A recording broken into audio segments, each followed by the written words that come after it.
Welcome back to the VIPs.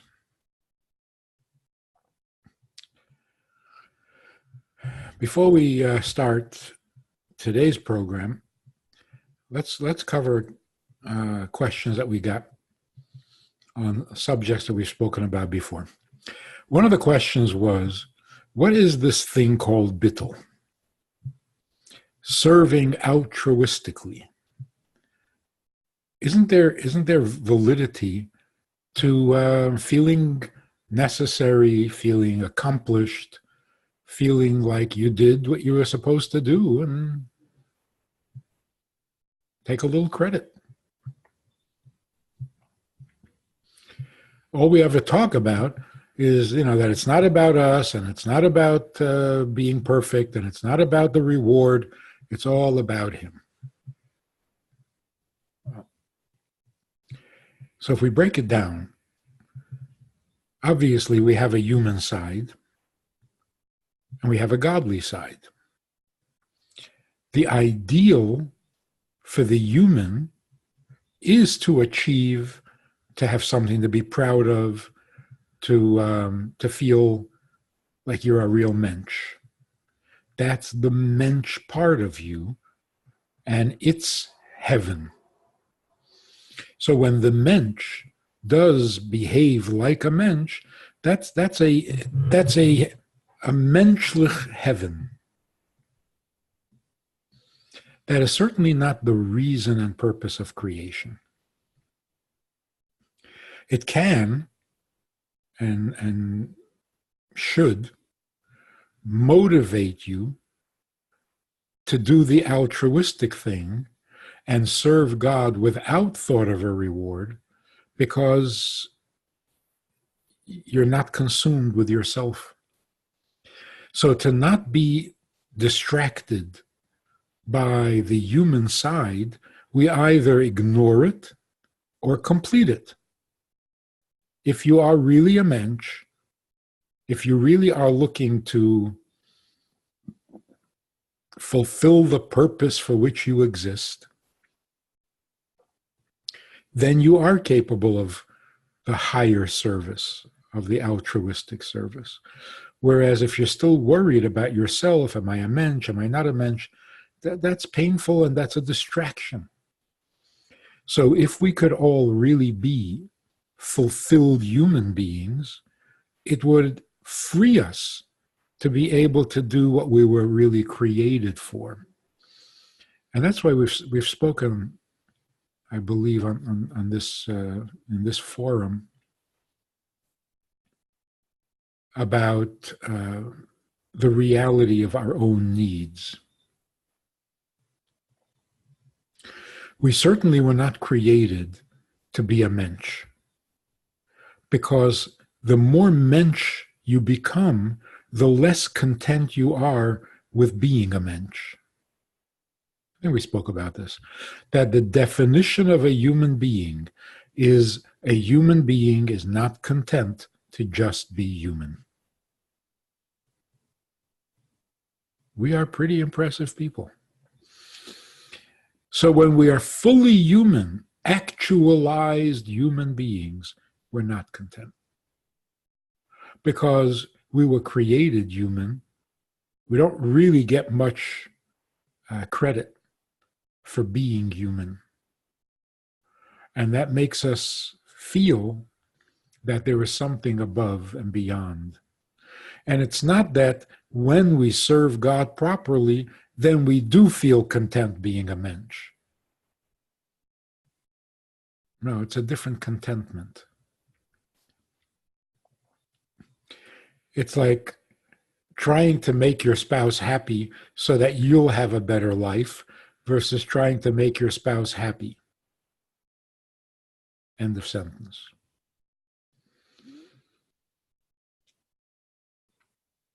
So there are the needs of the human soul, and they're valid because you got to be a mensch. The human soul should not be an animal, it should be a mensch.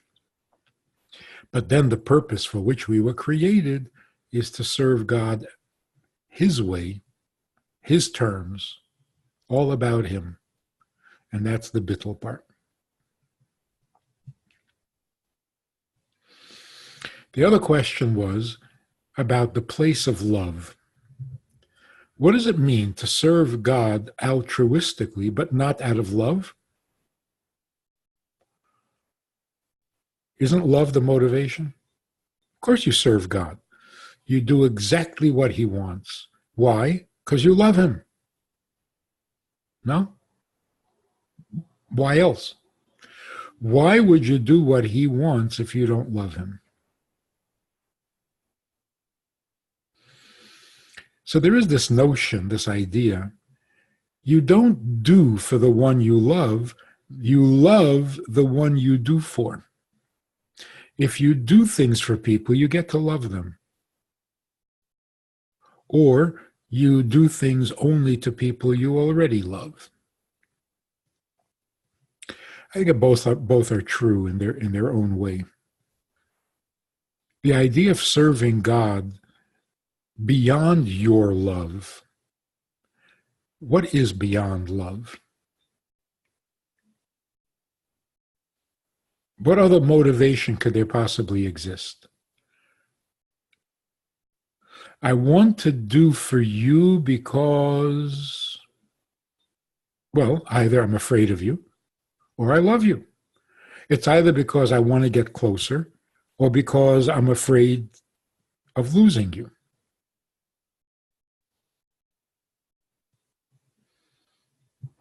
We'll talk about this more when we get to the definition of words. But what is there? What is there beyond the love? See, here's the thing. My love for you is a bridge. There's me. I've got my shtick. And then there's you. And you've got your shtick. So why would I do for you? Because I love you. So it's my love that motivates me to do for you. But without my love for you, how am I connected to you? Why would your need influence me, motivate me, and inspire me if I don't love you? In other words, my love is a condition. Even if it's unconditional love, the condition is still that I have to love you, otherwise I won't do it. So yes, when two people are separate entities, they need that to bridge the gap. So my love reaches across the gap to make you significant in my life so that I want to do for you. But there's a greater reality and a greater truth. If you're everything, if you are the creator, if you are the architect of it all, do I have to love you before your will is important to me?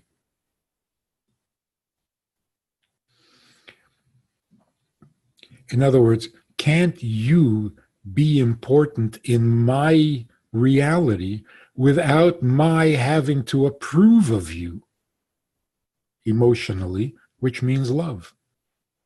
So do I have to love you for you to be important? That's a serious question. Is it my love that makes you important?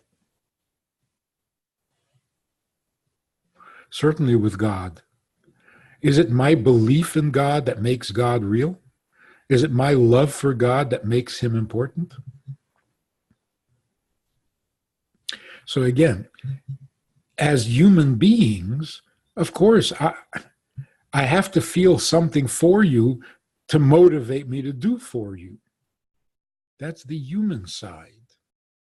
That's the part of me that is separate from God and needs a bridge. Love is the bridge. But can we serve God when we really don't love him? When we have seemingly legitimate reason to not love him?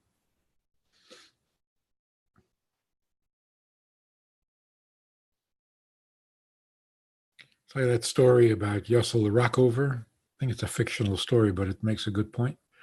Where he writes to God as he's dying, the last defender of the Warsaw Ghetto, and he writes a note to God saying, "You've tried your almighty best to shake me from you.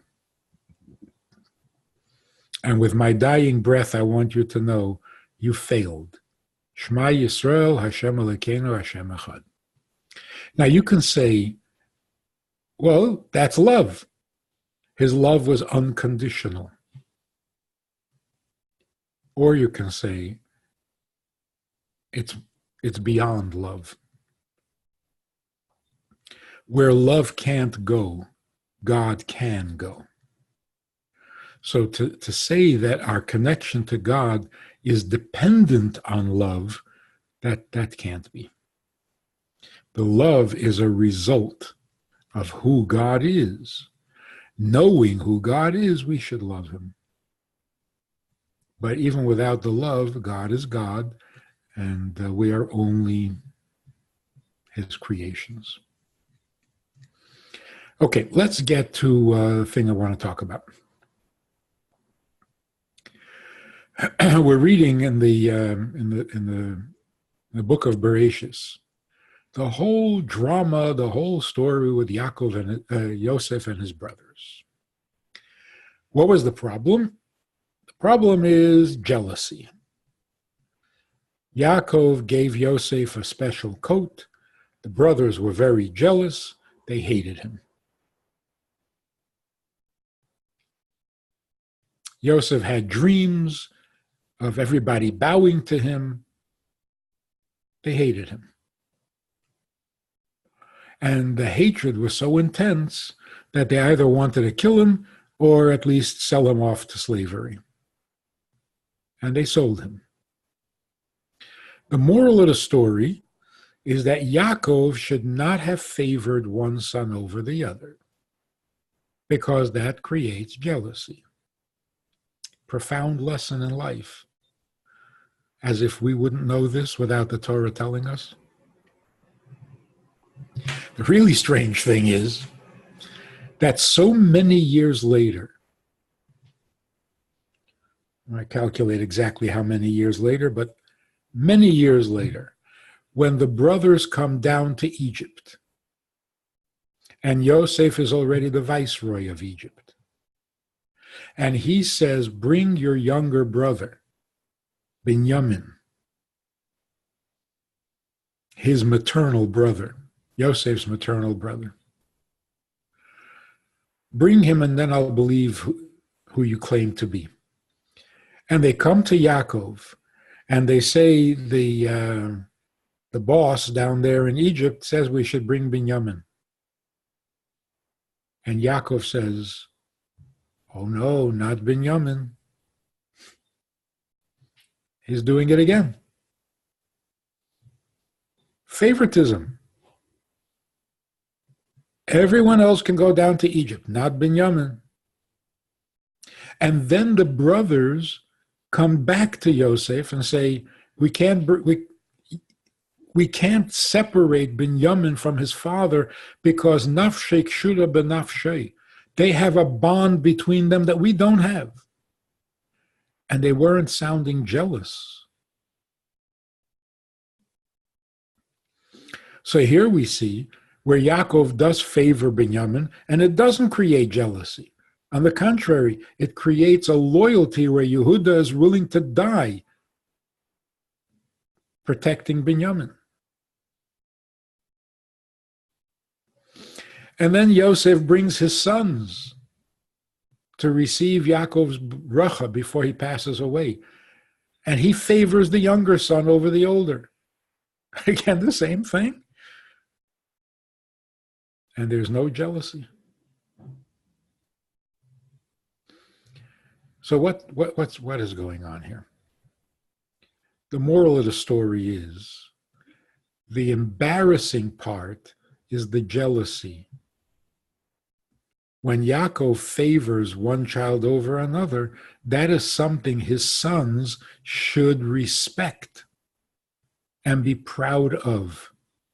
If there is, in fact, something special about Yosef, they should notice, they should understand and see what Yaakov sees in Yosef, and then be proud to be his brother. If you have a brother who is special, you're jealous or you're proud? Jealousy is not the only response, the inevitable response. Even for average human beings.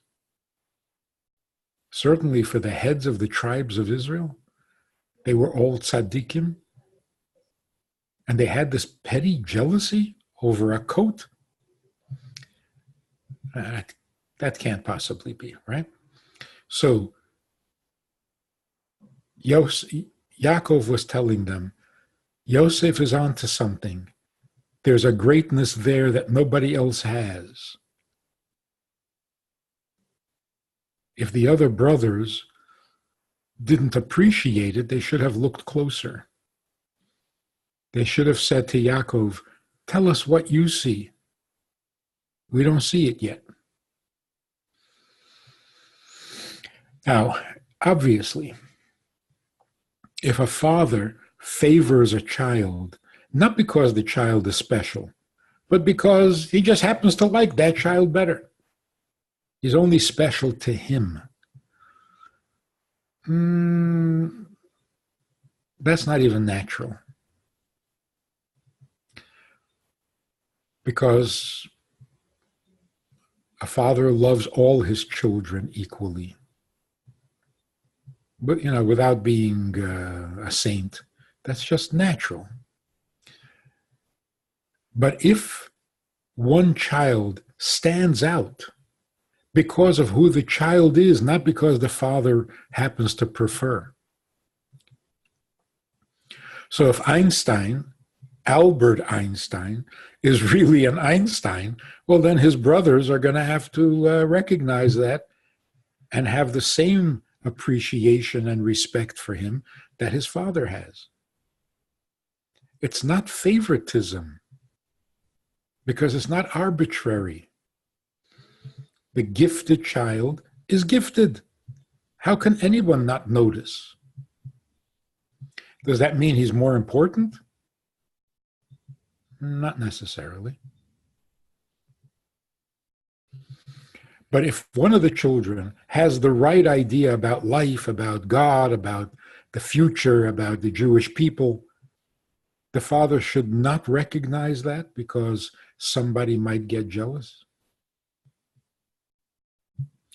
So the embarrassing thing was the jealousy, not Yaakov's singling out Yosef as being on the right track. Along those lines, I want to share with you a story that the previous Rebbe writes in his memoirs. A very long story. Actually, it's not. It was included in the memoirs, but it was originally written as a letter to his daughter, to the Rebbetzin. It's a long story about a chassid who remembered a friend of his, a colleague in yeshiva, who had not become a chassid, and how he went to find him and to bring him into the Hasidic way of serving God. And in the process of the story, the previous Rebbe describes the chassid's memory of the time before he had studied Hasidus and how embarrassed he was by the thinking, his thinking, prior to becoming a chassid. One of the memories that was particularly embarrassing is that he had come to shul, being a great scholar, genuine scholar, but a little full of himself. He came to the shul, and they were reading the Torah, and it happened to be the portion in which the Torah says that Moshe was the most humble person in the world. And he was shocked because he was convinced that he was the most humble person in the world in history. So how could God say that Moshe was the most humble? Didn't God know that he would someday come along and be more humble? And thinking about that, he was so embarrassed and so grateful for having become a chassid.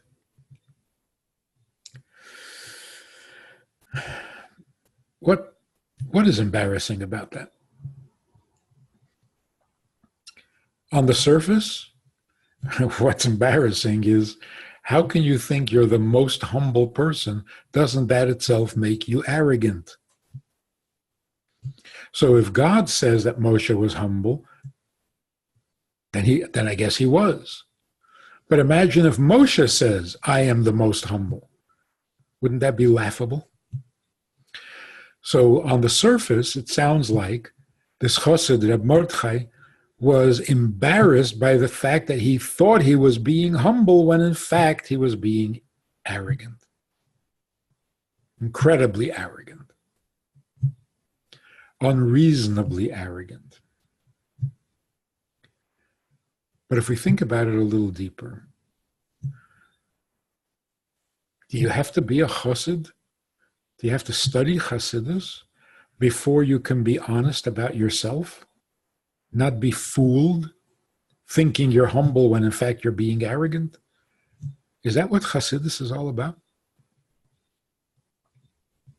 Is that what changed when he became a chassid? Maybe it's something deeper. Maybe it's something more significant. And that is, he was embarrassed, not because of the delusion. Most of us are deluded. It's very hard to be honest about yourself. Most people who think they're completely generous and kind, they're not. Some people think they're really tough, and they're not. So to really know yourself honestly, properly, and so on, it's not easy. And if you are mistaken about yourself, it's a foolishness that is embarrassing, but that's not what Hasidic life and Hasidic thinking is there to fix. What he was embarrassed about is something broader, something more universal. He came to shul. He listened to the reading of the Torah. And in the Torah, they were talking about Moshe. And God said about Moshe that he is the most humble person in the world. Now, where did this chassid's mind go? This was before he was a chassid. Where did his mind go? His mind went from Moshe, from God, from Torah, to himself. Oh, what about me? That habit, that me monster, that's what was so embarrassing. Whether he was or wasn't as humble as Moshe, or more humble than Moshe, that's not the most embarrassing part. The most embarrassing part is you walk into a conversation where people are talking about someone else, but your mind immediately goes to yourself. What about me? What do I think? What do I say? That's embarrassing. But only to a chassid. A chassid who learns about the reality of God, the greatness of God, the significance of God. To that person, the obsession with self is embarrassing.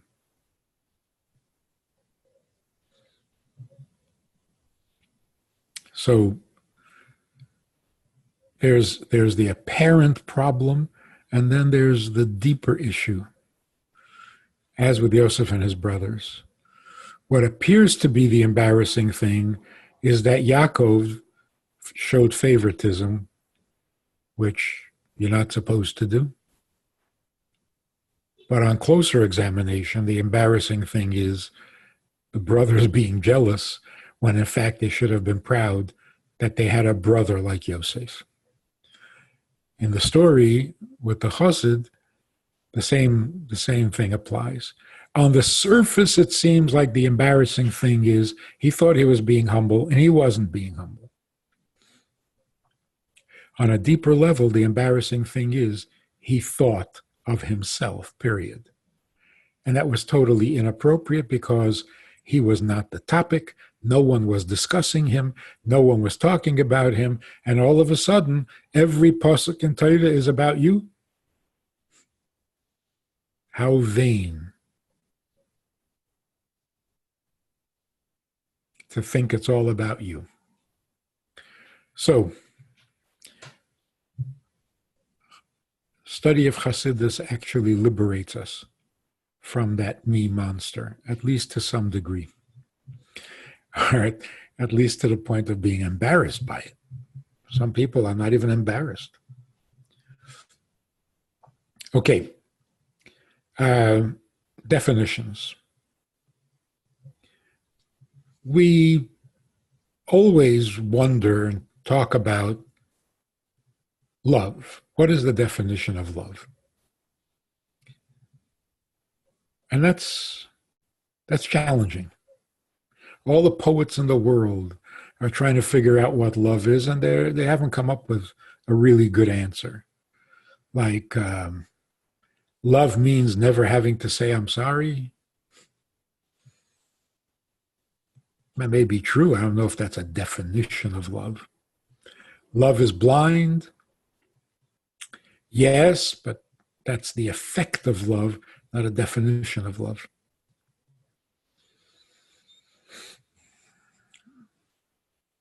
Love makes you feel good.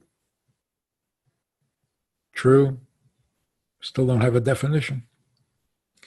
But we also should spend a little time thinking about what is fear?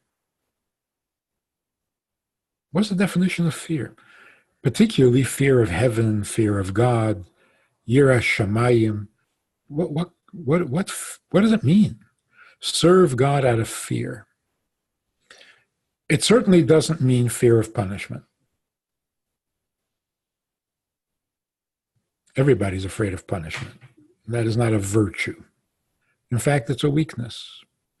Afraid of pain, afraid of suffering, afraid of the unknown. This is not a virtue. Fear of God is a virtue, something to work towards. So let's understand what exactly is fear. And for that, we have to contrast it with love. So, generally speaking, love makes you feel full, complete, whole. Love makes you feel. Fear makes you feel insignificant, inadequate, and vulnerable. They seem to be opposites. But we're also told in Hasidus that there is no love without fear. You can't have one without the other. Something you don't love and don't care about, you don't fear either. Why are you afraid of pain? Because you love yourself. If you don't love yourself, the fear of pain won't be as strong. What is this interconnection, this relationship between love and fear?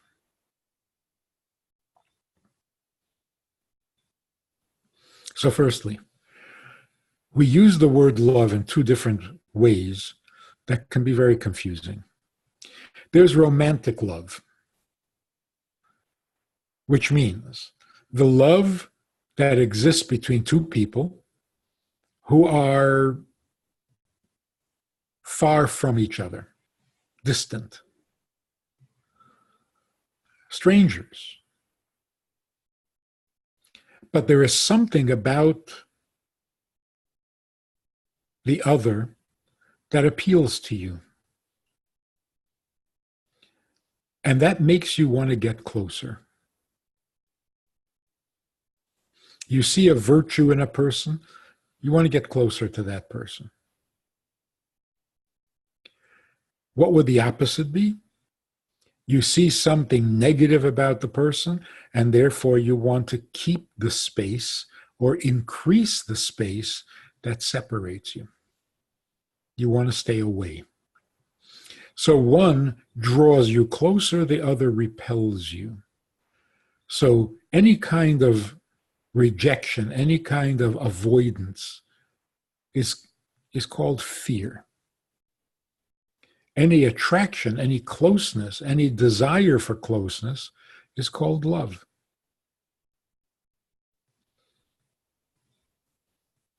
In that case, we can make a distinction between the love of a man and a woman, husband and wife, versus a brother and sister, or two brothers, two sisters, even a parent and a child. The love of parent and child doesn't have to overcome a great distance because they're by nature close. Flesh of my flesh. There is some distance, obviously. A brother and a sister are separate entities. They're not co-joined. And so there is some distance to overcome, but it's not a great threatening distance. So the overcoming of that distance is casual, painless, easy. In fact, any increased distance disturbs that love, that comfort. It doesn't increase the love. It frustrates the love. So if a parent and a child don't get along, it doesn't make them love each other more. It just causes pain. Between a husband and wife, if there's a distance, the love becomes stronger. Absence makes the heart grow fonder. Because if love is the attraction that desires closeness, well, the greater the challenge to that closeness, the more intense the love is going to become.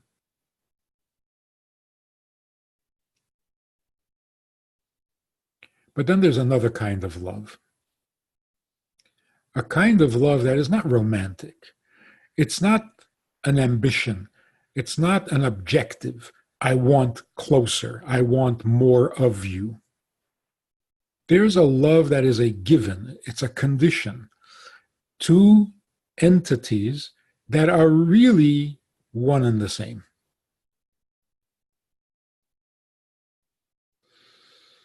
We could call that bond, we could call it love. But it's a completely different kind of love. You might even say it's a passive love. Even more than child and parent, or parent and child. They're literally one. Like the fetus. Like the fetus is one with the mother. Not because they chose it, not because they agreed to get closer, or that they even have a need to get closer. There is nothing closer. You cannot be closer. There is no distance between them whatsoever. To the point where you have to wonder, does the fetus have an existence of its own at all? Or is it simply another part of the mother?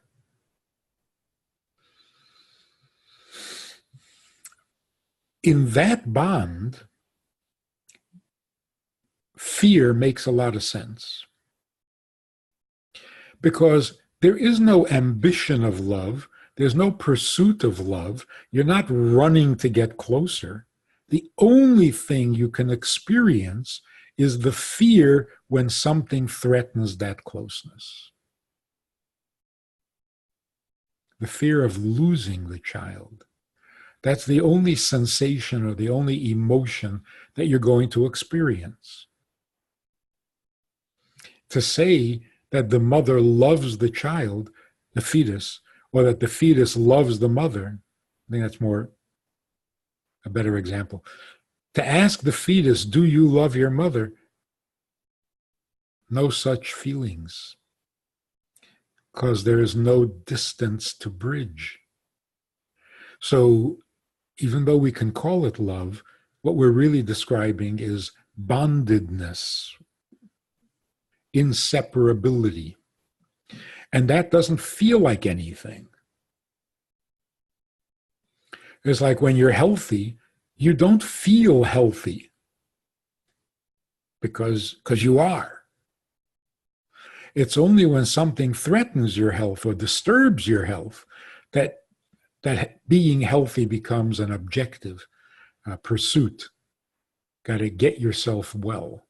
But when you are well, what are you feeling? Normal. There is no particular sensation. Again, unless you're contrasting it to when you were feeling bad or when you weren't feeling well. So the heart beats all the time. You don't have to be aware of it. You don't have to pay any attention. Once you start paying attention, it's because something disturbed it. So when fetus and mother are just healthy, normal, there is no emotional exchange. You're just inseparable. So the only emotion that can be aroused is if there's a disturbance and there's a fear of losing that bond.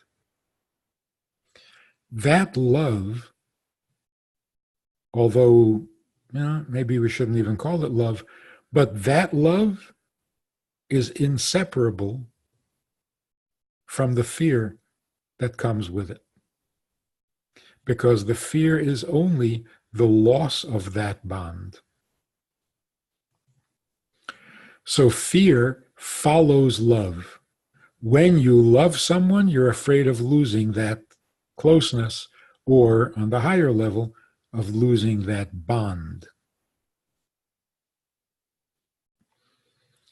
But there's also a fear that comes before love. Before you love God, you fear him. What does that mean?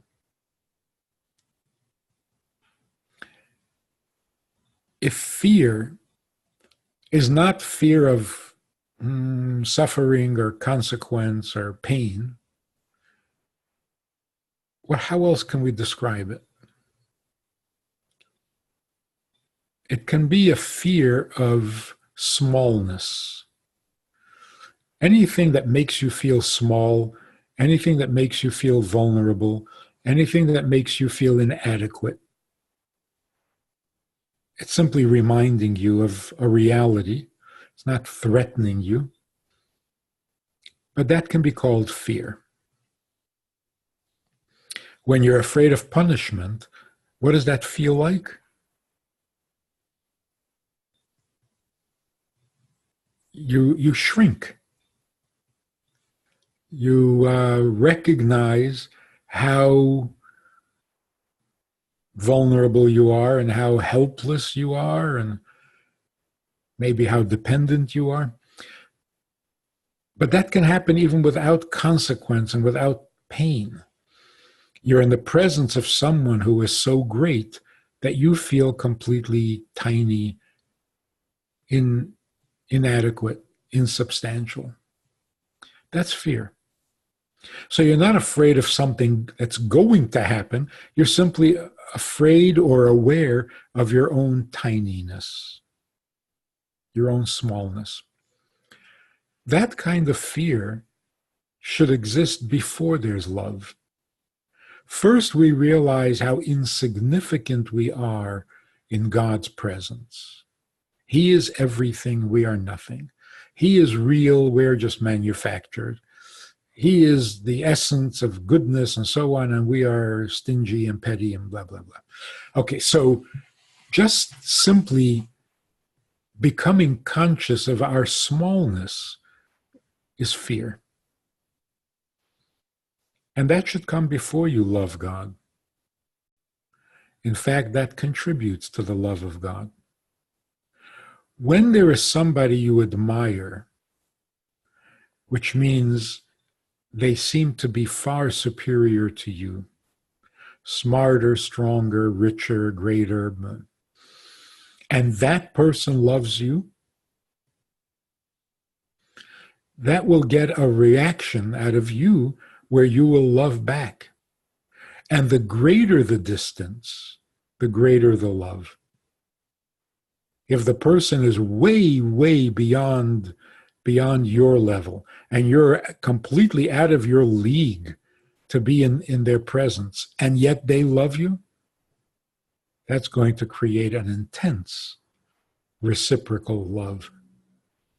So that fear actually stimulates the love, comes before there is love.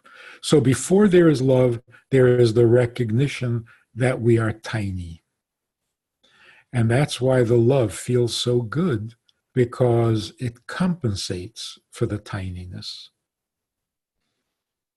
It doesn't change it. It's not that because God loves me, I become important. I'm still tiny. The fact that God loves me, that's a compliment to God, not a compliment to me. It's like that expression, a face that only a mother can love. If the mother loves that face on the child, it's not because the child is really beautiful. No, child is, only a mother can love that look.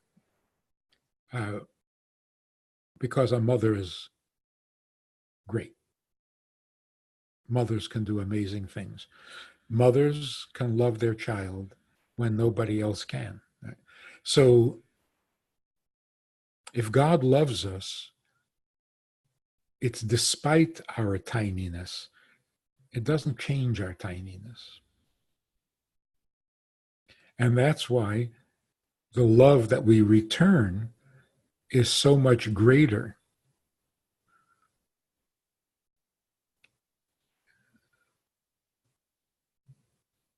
There was a bumper sticker back in the 70s, I think. The bumper sticker said, I'm great, God doesn't create junk. Sounded good for a while. Well, you must be important, you must be great, because why else would God create you? So God doesn't create junk, and he created me, that means I'm not junk. I must be great. That's not so convincing anymore. Actually, you can think of it the other way. Only God can find such junk useful. So yes, God created me because there's something that I can do despite my tininess. So yes, God creates junk, but he knows what to do with it. God can get fantastic products out of junk. God can get greatness out of things that are not great. God can get godliness out of things that are not godly. So it's God's greatness that makes me lovable, not something great about me. And that's why the reciprocal love, the return love, is so much more intense. Okay, let's see what kinds of questions we have here.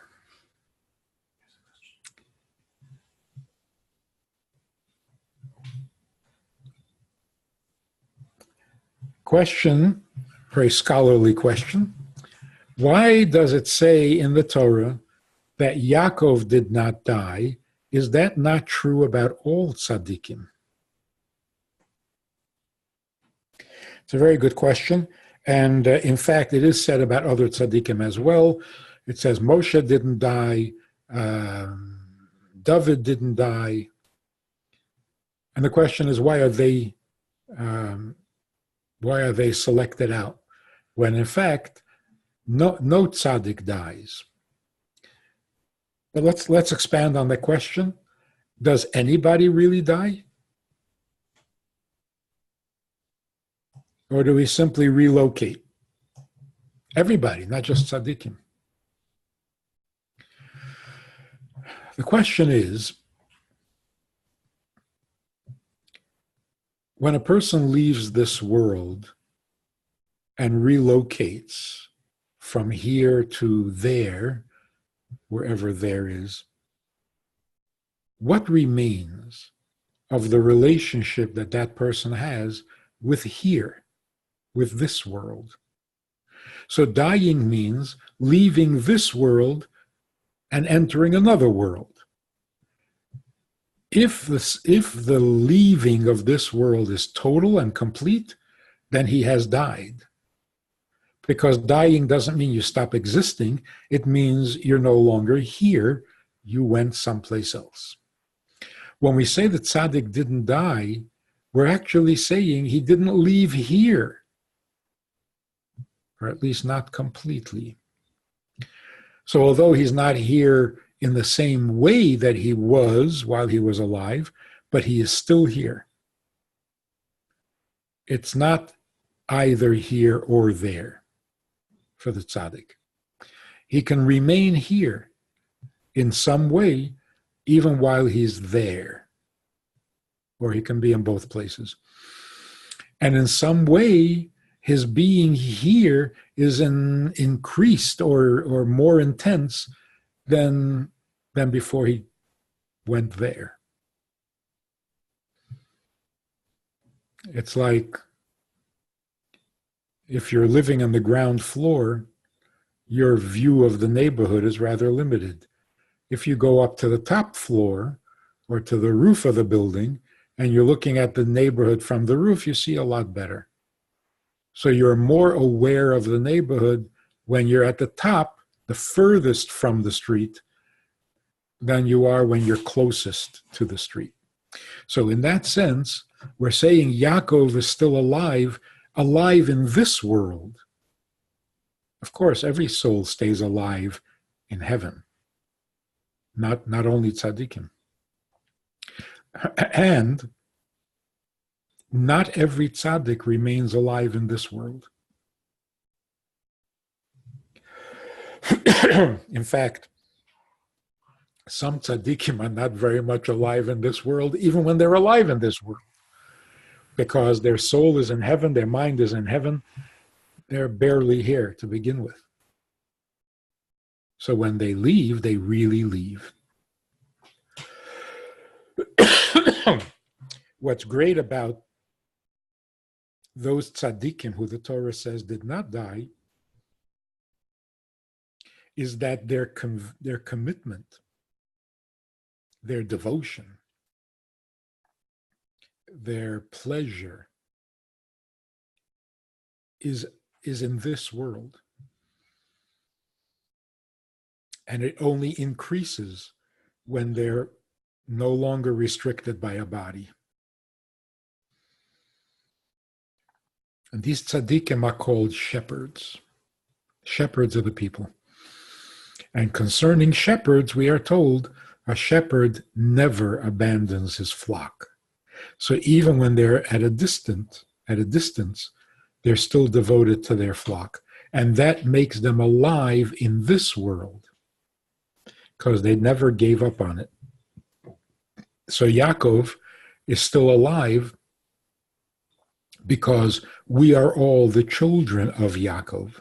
You see, Avraham is very much in a different world. Yitzchak is very much in a different world. But Yaakov, we are Yaakov. So he's very much alive in this world. And the same is true with Moshe. Moshe is our teacher. And David is our king. And that hasn't changed. In fact, in some way has increased. Okay. Here's another question. You're right about the embarrassing thing being the jealousy of the 11 brothers of Yosef, but the real problem of the jealous brothers was that they felt inferior. And that is the sickness of the whole world, especially of Gentiles in relation to Jews. So what do you think it will take for the world to be healed and not hate the Jews anymore? It's a very good point. Jealousy has been the underlying problem through all of history.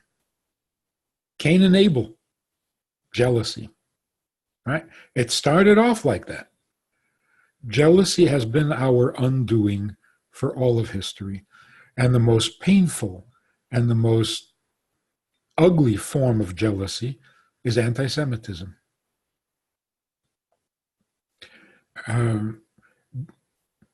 God says the Jewish people are chosen.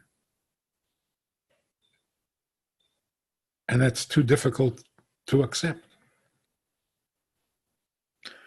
Well, every time Jews act like they're chosen, the whole world accepts it.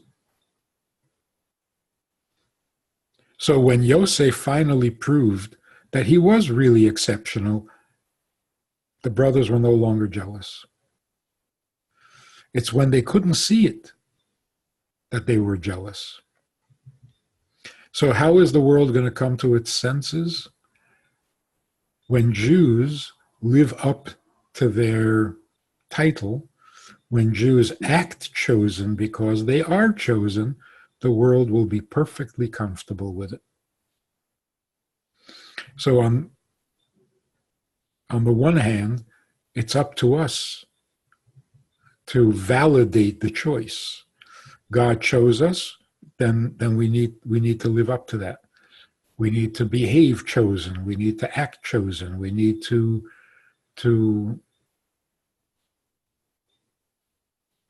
share that chosenness. Because being chosen doesn't mean you can go off and live in a cave and feel chosen. Chosen is a mission. And if we fulfill that mission, then the world will appreciate it rather than be jealous of it. Now, the feeling of inferiority, that jealousy comes from a feeling of inferiority. I guess that's usually true. People who are the jealous type, why are they suffering so badly from jealousy? Because they're fighting their feeling of inferiority. But not all jealousy comes from inferiority. Some jealousy comes just from greed. I want all the attention. I want to be the only one in town. I don't even want equal treatment. I want it to be all about me and only about me. And that doesn't come from inferiority. That comes from superiority. When you're convinced that you are the best. And I know you can argue that only people who are inferior think they're superior. Yeah. That's also true. But there are people who are so egotistical that they have no feelings of inferiority. They have a genuine superiority complex. They think they're God. And they're very dangerous people. And that too will change with the coming of Mashiach, where the world will be proud, the nations of the world will be proud to be in the same world and share the same God as the Jewish people.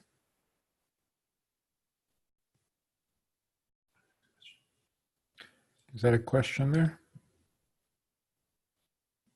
Yeah. Okay. If a tzaddik is still alive, does that mean that they are here spiritually so that we can communicate with them in some way as through prayer? Yes, it does mean that. But it also means that even if you're not communicating with them, they're still concerned about you and doing what they need to do to help you.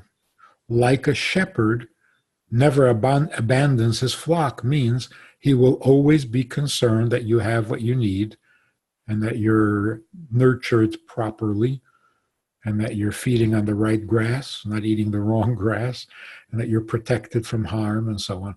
So the tzaddik is busy full time whether you're asking or not. And that's why to go to the grave site of that kind of tzaddik is, in a sense, more meaningful than any other tzaddik. Because other tzaddikim are so far removed that your issues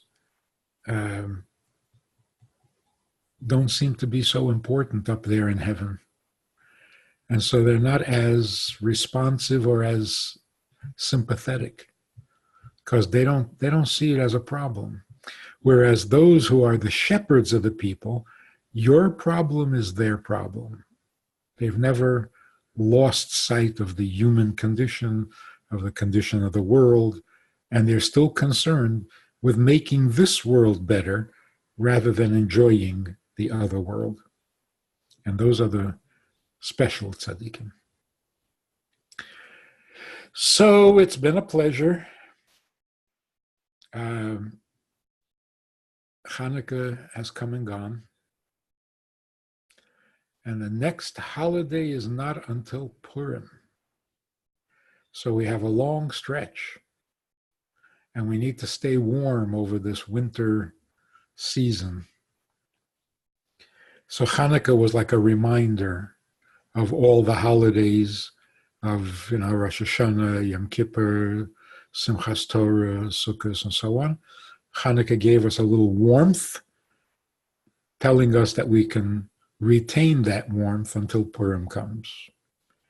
So have a warm winter. I'm not saying goodbye. I'm just saying we should all have a warm winter and that the enthusiasm of the holiday seasons, beginning with Rosh Hashanah, should never leave us, should keep us going, should keep us inspired, and a little global warming, if it's a godly warmth, wouldn't hurt. So let's stay warm and inspired and anticipate the coming of the next holiday and the ultimate blessing that we've completed our mission, we've made the world ready for Mashiach, and as soon as it's ready, it will happen.